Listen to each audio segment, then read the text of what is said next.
Tony Howard was referring to it just there, is whether this is an anti-Tory vote. The evidence for that would be if people had been voting across the country not only to get Labour in or to get seats for the Liberal Democrats, but simply to get the Tories out and using their vote, as Paddy Ashdown said, effectively to do that. Has that been happening on a big scale? Oh, never in a British general election have we seen tactical voting on this scale, and the results have been quite spectacular.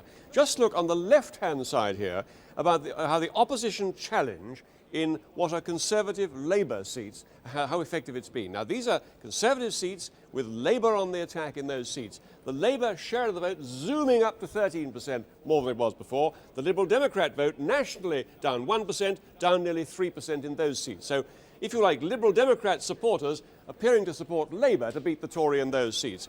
In the Conservative Liberal Democrat seats, the ones that are targets for the Liberal Democrats, up goes the Liberal Democrat vote. Not a great deal, but it goes up, and the Labour vote only goes up by 7%, way below its national performance. Now, the way to illustrate this is, needless to say, on our swingometer. Now, here's a swingometer. Here are the blue Conservative seats that turn red for a swing to Labour, and here are the red Labour seats that would turn blue if there were a swing to the Conservatives. Now, the average national swing right over the whole country is enough to knock out 50, 60, 100 of these Conservative MPs here. Fine, 10.5% swing there. But let me just bring on the actual results in the seats that we have so far. And watch what happens beyond the national swing up here in the seats that it takes a bigger swing to get than the ones below it. Look at that.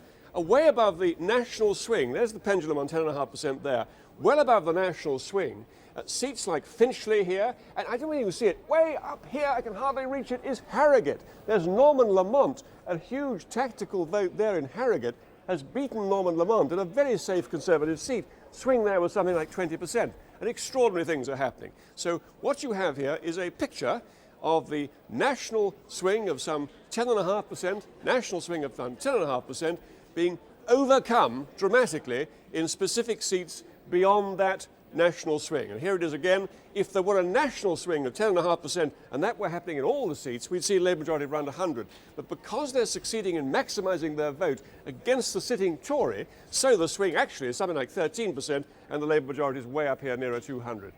David. Peter, I suppose the Tories should have been forewarned, because that's exactly what's been happening in local government, isn't it, for the past 4 years? The Tories, anything to get the Tories out has been the cry of voters in local government. Oh, it's worked in local government. I mean, I think the stunning thing about this election is the way people have suddenly become so aware of the potential of tactical voting. I mean, most people, I think, couldn't really believe it would happen on this scale. But here it has happened. It's a dramatic vindication of those who said it could happen nationally at general elections if only we can persuade people to do it. And it's happened. But it suggests perhaps more than just understanding how it works, which is fairly straightforward if you're in any one of the... I mean, it sounds complicated when you call it tactical voting, but if you're actually sitting in a seat and you can see either the Liberal Democrats or Labour is in second place, it's fairly obvious what you can do. I mean, what it suggests is a ferocity of reaction against the Tories that must be quite alarming for them. Indeed it does. Absolutely right. Let's just...